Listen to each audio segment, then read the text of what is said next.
इमरान खान साहब ने 5 पैगामात जेल से बाहर भेजे हैं। अच्छा जी, केसों के मुतालिक इमरान खान साहब का पैगाम यह कि तोशाखाना 2 का पिछले हफ्ते जो गवाह पेश किया था वो झूठा साबित हो गया और पिछले हफ्ते ये केस खत्म हो जाना चाहिए था। जो गवाह था इसको 7 साल तक सजा मिलनी चाहिए थी। ये पूरा केस जिसकी गवाही पर मबनी था, वो बंदा जब झूठा साबित हो गया तो जज साहब ने वो केस खत्म ही नहीं किया। इसके बाद मजीद गवाह आए जो इमरान खान ने MS ब्रिगेडियर अहमद और कर्नल रेहान, ये इमरान खान के 2 और गवाह उन्होंने पेश किए। उन्होंने भी आकर कह दिया कि जो डॉक्यूमेंटेशन सारी तैयार की वो भी मुकम्मल थी। ये सारे गवाह प्रोसिक्यूशन की तरफ से थे। असल में केस खत्म हो गया, लेकिन इसके बावजूद जज साहब केस सुन रहे हैं। अभी इस वक्त इन्वेस्टिगेशन ऑफिसर्स की गवाहियां चल रही हैं। जो हमारे वकील हैं वो कह रहे हैं कि लगता ऐसे है कि अगली 2-3 समातों में ये केस खत्म हो जाएगा और हम उम्मीद करते हैं कि इसी हफ्ते इमरान खान और बुशरा बीबी की कन्विक्शन खत्म हो जाएगी। इस केस से तो रिहा हो जाएंगे। अगला केस अलकादर का है जो 10 माह से डोगर साहब नहीं सुन रहे। अब हम जब कोर्ट में गए थे, अब हमें 25 की तारीख मिली है जो जुमेरात बनती है। इस दिन हमारे वकील और हम सब जाएंगे इसी उम्मीद से कि वो इस समात को सुन लेंगे। देखें, 2 केस है ना इमरान खान पे, एक अलकादर वाला और एक तोशाखाना 2 वाला।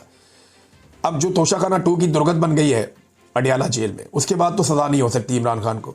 लेकिन जज अगर सज़ा दे देगा तो उसकी मर्जी है।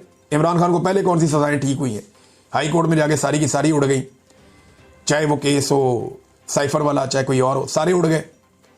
लिहाजा इमरान खान साहब को अगर सज़ा हुई तो नाइंसाफ़ी होगी, पहले भी होती रही है, फिर हो जाएगी। और अलकादर में इमरान खान साहब का केस डोगर साहब इसलिए नहीं लगा रहे कि फिर इमरान खान साहब बाहर आ जाते हैं। लिहाजा पहले तोशाखाना में सज़ा, फिर अलकादर के अंदर जमानत, ये होगा। इमरान खान ने क्रिकेट पे भी एक पैगाम दिया। पूरी कौम बड़ी दुखी है जितना इंडिया ने जलील करके पाकिस्तान को हराया। पाकिस्तान हालांकि इंडिया पे बड़ा हावी रहता था हमेशा, लेकिन यहाँ तो ऐसे बच्चों की तरह उन्होंने पाकिस्तान को ट्रीट किया है और मजाक उड़ा रहे थे वो लोग। इमरान खान को अखबार मिल रही है, ये उन्होंने कहा। वो अखबार देख रहे थे, वो क्रिकेट के बारे में था। इमरान खान इस पर बड़े दुखी थे। उन्होंने कहा क्रिकेट एक चीज़ है जो पाकिस्तान में सबसे शौक से देखी जाती है। उनको बड़ा दुख हुआ। उन्होंने कहा कि पूरी टीम को अनस्टेबल कर दिया है मोहसिन नकवी ने। अक्टूबर 2021 में पाकिस्तान ने इंडिया को हराया था, यही पाकिस्तान की टीम थी, मजबूत थी, पुरएतमाद थी। अब उन्होंने कहा कि एक ही तरीका है मैच जीतने का, ओपनिंग बैट्समैन हो आसिम मुनीर और मोहसिन नकवी, अंपायर जो हों वो राजा सिकंदर सुल्तान, और दूसरी तरफ के अंपायर हों काजी फायद ईसा, और थर्ड अंपायर जो है वो डोगर साहब हो जो इमरान खान साहब का केस नहीं लगा रहे। ये एक तरीका है कि अब अगला मैच इसी तरीके से जीता जा सकता है। मोहसिन नकवी क्रिकेट को उसी तरह चला रहा है जैसे आसिम मुनीर पाकिस्तान को चला रहा है, और एक ही हाल कर दिया दोनों का। ये इमरान खान साहब ने नेक्स्ट लेवल की ट्रोलिंग की है दोनों की। जेल के अंदर भी रह के इमरान खान साहब की हिस्से मज़ा फारग नहीं हो सकी। वो आसाबी तौर पे कितने मजबूत हैं यहाँ से आप अंदाज़ा लगा लें। वो कहते हैं आसिम मुनीर और मोहसिन नकवी जाएँ ओपनर, एक तरफ कादी फायदीसा खड़ा हो लेग अंपायर, सामने खड़ा हो सिकंदर सुल्तान राजा मेन अंपायर, और जो थर्ड अंपायर है वो बनाया जाए justice Dogar Islamabad high court वाले को, तो फिर पाकिस्तान मैच जीत सकता है, वरना पाकिस्तान मैच नहीं जीत सकता। तीसरा पैगाम इमरान खान साहब ने आसिम मुनीर साहब के लिए दिया। जो इस वक्त हालात हैं, आसिम मुनीर साहब, आपने अपनी कुर्सी मजबूत करनी है, आपने लंबा अरसा आपने बैठना है, लेकिन इसके नतीजे में आप देखें आपने क्या क्या कुछ कर दिया है। आपने सबसे पहले, मुझे 2/3 अक्सरियत मिली थी, पाकिस्तानियों ने PTI को वोट दिया था, आपने सबसे पहले पाकिस्तानियों का वोट चोरी किया, आपने सजा याफ्ता को मुल्क पर मुसल्लत कर दिया। मुशर्रफ के वक्त में मीडिया आज़ाद था, इस वक्त सबसे ज़्यादा चैनल्स आए। लोग मुशर्रफ के साथ इसलिए खड़े थे क्योंकि वो इन 2 पार्टियों के सरबराहों का एहतसाब कर रहा था। इस मैंडेट पर मुशर्रफ साहब आए थे, इसी के ऊपर उनको सपोर्ट मिली थी। उस वक्त आपने इन्हीं सजा याफ्ता को मुल्क पर मुसल्लत कर दिया है। फिर आप 26वीं तरमीम लेकर आए, इस दौरान आपने लोगों पर जो जुल्म किया। दूसरा, आपने अखलाकियात आप मजीद आहिस्ता आहिस्ता ख़त्म करते चले गए अखलाकियात भी। 26वीं तरमीम में आपने जजेस की आज़ादी छीन कर इस महकमे को, यानी इसको गवर्नमेंट का एक डिपार्टमेंट आपने बना दिया। इसके बावजूद कई जजेस हैं जिन्होंने इस चीज़ को सपोर्ट नहीं किया। कई जजेस जो रूल ऑफ लॉ और अपने ज़मीर की आवाज़ के लिए खड़े हुए, जो जजेस अपने ज़मीर की आवाज़ के लिए खड़े हुए, जो इंसाफ देना चाहते हैं, वो पाकिस्तान के हीरोज़ हैं। पूरी पाकिस्तान की कौम इनके पीछे खड़ी है, जिन्होंने इन हालात में रूल ऑफ लॉ के लिए आवाज़ उठाई है। ये इस वक्त बड़े मुश्किल, बड़े दबाव और बड़े जुल्म के हालात हैं, इसके बावजूद कि वो खड़े हैं। साथ ही उन्होंने कहा कि वो जजेस जो आसिम लॉ के मुताबिक 26वीं आईनी तरमीम के बाद बेज़मीर जजेस जिन्होंने आसिम लॉ के मुताबिक फैसले दे रहे हैं, इस वक्त वो याद रखें कि ना उनको तारीख और ना ही उनको पाकिस्तानी कौम कभी माफ़ करेगी।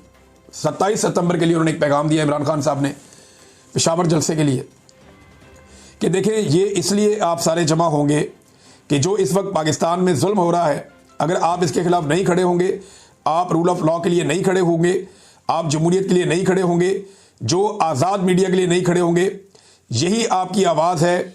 इनके ऊपर भी बहुत प्रेशर है, इसलिए आपने इन सब के लिए आपने निकलना है।